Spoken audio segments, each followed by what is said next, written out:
Water. It is an essential part of all life on this planet.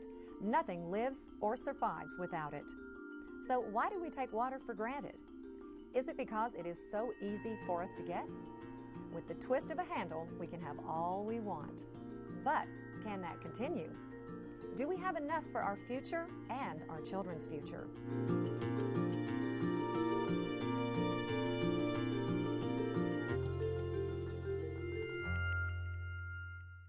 Did you know that water used on landscapes accounts for 30 to 70% of our total water use? Did you know the American Water Works Association estimates homes with automatic sprinkler systems use 35% more water than those without an in-ground system? That's a lot of water. So it's very important to understand how your irrigation system works. This short video will provide tips on how to maintain your system and make a few simple repairs. It's important to know the basics of the parts of an irrigation system. Let's take a look at the 5 most important parts. Sprinkler heads are the casing that connects to the pipe that holds the spray nozzle. They come in a variety of brands and sizes, but the 2 most basic types are spray and rotors. This video will focus on repairs to a spray head system. If your system has rotor-type heads, refer to the manufacturer's website or call their customer service department. The spray head houses the nozzle that creates the pattern of the spray. These heads are grouped together to make watering zones. Spray nozzles also are designed for a variety of spray radius. That means how far the nozzle will throw the water. The ideal design has each spray head overlapping the neighboring spray nozzles. This is called head-to-head coverage. It is the very best way to get your entire landscape watered without dry or soggy spots. And if you find that your design has poor head-to-head coverage, you may need the assistance of a licensed irrigator to correct these deficiencies. The pipes are the water highway that delivers the water to each head. Then there are the valves. These are connected to the controller by wires. The electronic signal tells the valve to open, which sends water through the pipes to the sprinkler heads in each zone.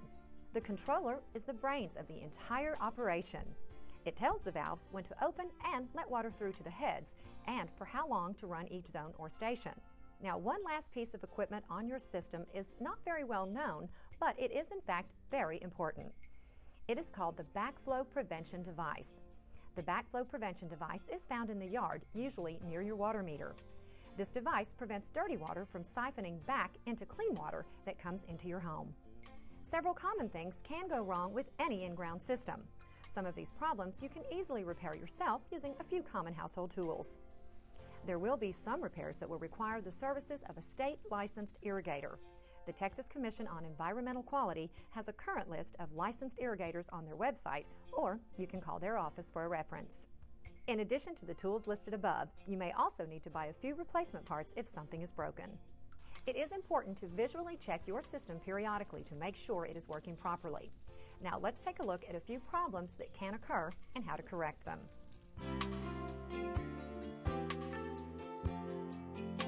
Sometimes the head or nozzle is misdirected. No one wants to pay to water concrete, fences, or the side of their house, and it is an undeniable waste of water.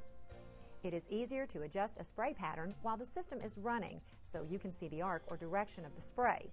With a soft cloth covering the nozzle stem, use a pair of pliers with light pressure. Turn the nozzle stem until it is spraying in the proper direction, or turn the entire head to adjust.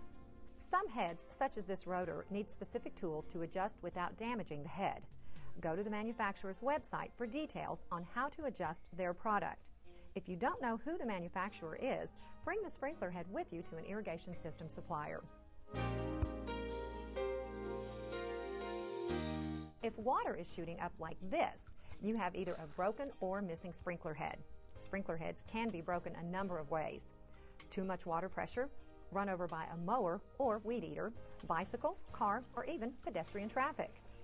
In any event, no matter the cause, when a sprinkler head is broken, you are losing water and money fast. If the break is close to the pipe, you may not see the leak at first because it is underground. Sometimes, however, it is very obvious.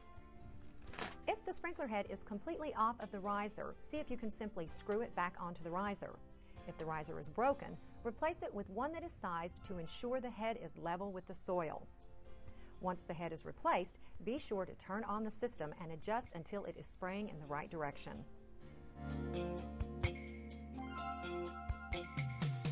Sometimes the cap on the sprinkler head is loose. Tighten the cap by hand to see if that fixes the problem. Occasionally, you may get a clogged nozzle. To fix this, lift the stem of the spray head and unscrew the nozzle. Take out and thoroughly rinse the screen and spray nozzle. Flush the zone by turning on the system very briefly. Reinstall the screen and spray nozzle. If the problem persists, replace with a new screen and spray nozzle. If your sprinkler heads are misting, these fine drops will never reach the root zone of your grass, wasting up to 70% of the water that you apply. Most of this water will evaporate or blow away before it ever reaches the ground. This results when there is too much water pressure coming through your system. Water pressure isn't constant, and it may have changed since your system was installed. There may be many reasons why your system is misting, and an evaluation by a licensed professional would be the best place to start. He or she will be able to provide you with specific information and what options are available. These are just a few of the common problems that may occur with your system. If you do not feel comfortable with trying these repairs, please contact a professional irrigation service to help. These small repairs could save you thousands of gallons every time you water, and saving that water makes a huge difference in your community. Remember, the irrigation industry is regulated by state and local government. Be sure to check with your city for individual restrictions and guidelines. If you need a professional, please go to the Texas Commission on Environmental Quality website for a list of licensed irrigators by name or by city.